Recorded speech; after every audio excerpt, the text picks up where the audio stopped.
All right. While we're standing here, let's do. You ready for a little eight-sided blog, Gerard? Oh no, not another eight-sided blog.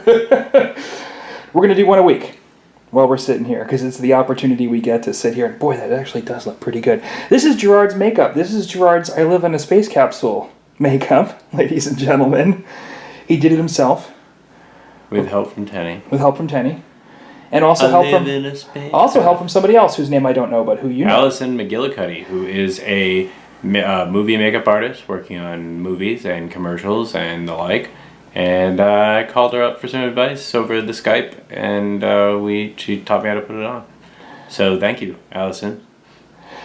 And I would say today's shoot is representational of yet another series of eight-sided growing pains on Declassified. Ow!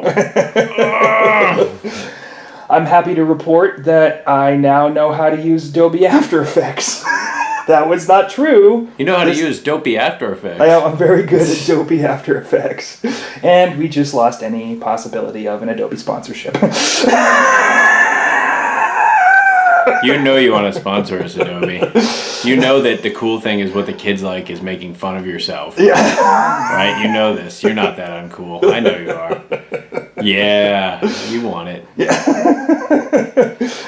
So I learned how to use Adobe After Effects, and, the YouTube video is going to be going up tomorrow. I think it looks pretty damn sharp. I'm very happy with the way it came out. Oh, crap. Wait. We're still shooting it now. But this is the next video. Oh. This is the next video. Oh, don't scare me. So why don't you tell us a little bit about your experiences leading up to this episode of Declassified? Pain. Just pain. No, it's...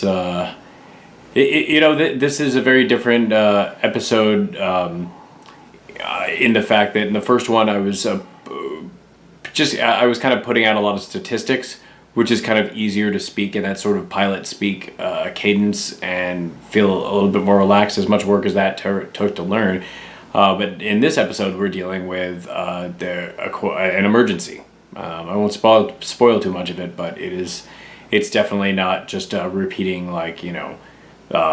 distances and how many miles I am from the Earth and all that stuff. So it's pleading for help, but trying to solve a problem at the same time. And so that kind of throws off it's maybe easier to get the stakes and in it and to see what's happening as far as the risk that's being taken here. But it's harder to kind of then layer back over that sort of pilot cadence in order to do the job and convey the information to mission control to save my life, or for as long as my life will last, to save more of my life. Get you to Titan anyways. Yeah. So, is there anything else? I would move the camera, but I've got it locked down exactly where we need it for the shoot. So this is going to be our framing for all of our eight-sided blogs because this is what we have to work with. Oh, great. But I will, Mrs. Marzilli, Francesca Marzilli. Francesca. Is that right? No. What's her name? Francine Marzilli. Francesca. Well, is one of our sponsors and also a parent of one of the two of us. Guess which? Saw the two of us doing this last eight-sided blog from the Icarus capsule and got very, very concerned. Very concerned about Gerard's well-being as an actor, in part because he played it up and said he was in a torture machine, but also because the shot that we've chosen is very disorienting. So I will talk just a little bit about that because here we are. You can't see it, but the space underneath Gerard is actually the floor. And he's on basically an inclined reclining chair, more or less, or at least a piece of one, that's built to look like a command chair. But the idea was, here we are in this space. We're not going to be able to achieve weightlessness in this web series. That's not something, Gerard's, you got to put your hands closer to your face because they can't see your floaty hands.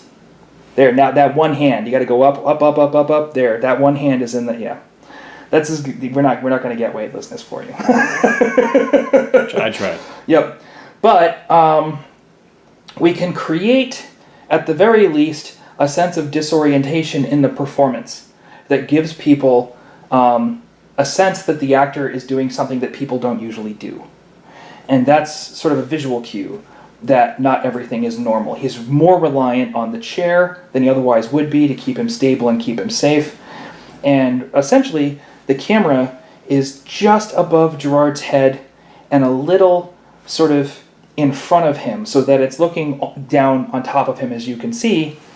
And he's looking at the ceiling. He's looking at the ceiling of my bedroom at our apartment, is where we are. So this whole setup that you see around him is mostly on the floor. There's a ring around him that blocks light and provides sort of what would look like the ceiling of the command module, and which in actuality would be sort of the outer shell of the command module if you could see it, but the camera angle's pretty tight.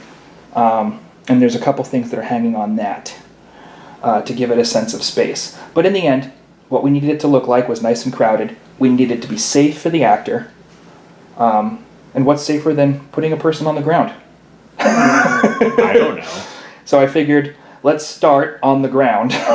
Let's start with that assumption, put everything on the ground, and then shoot down onto the actor. So that's how we achieved that. Pretty simple, pretty straightforward stuff. When you see this video, it will be the case that the first episode of Declassified is live. And if you're watching this video, you're already watching the 8-Sided Films YouTube channel.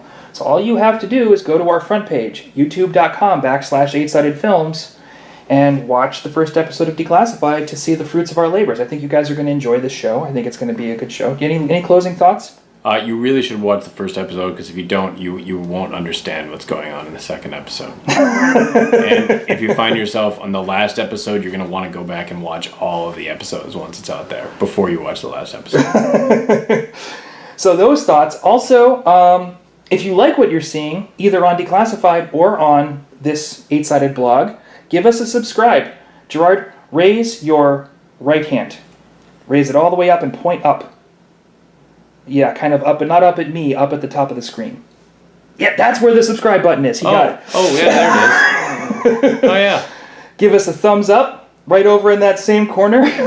Because that's a thumbs down, Gerard. You got to turn it around. Wait, no, this is a thumbs down. Well, not the way. Oh. We can't see your hand. A for effort for Gerard Marzilli. There we go. There's a thumbs up. And enjoy Declassified. We'll be back next week with another 8-Sided blog from the Icarus capsule, and we'll talk about whatever crisis is mitigated next week. Hopefully it won't be mitigated, because then it'll be a better scene. Yeah, that's true. Except we want a good show. Show. Actually, next week we have some special effects as far as Declassified goes. Special effects. Am I right? Is that the episode where I have to figure out the sound thing, Gerard? Actually, maybe. Yeah. Sorry. No worries. So it's not technically a special effect, but and there'll be some performance issues that go along with that, and it'll be interesting. We'll see how it goes. It's going to be a very different episode from this episode. This episode is kind of like run-of-the-mill crisis in space exploration. Like a real problem, life-consuming problem, but the kind of problem that you're likely to run into. It happens in space. The next episode will be about the kinds of things you don't expect. But that in hindsight, maybe you should have. Uh-oh. So remember, subscribe, thumbs up, thank you for watching, enjoy Declassified, we will see you next week. Say goodbye, Gerard. Bye.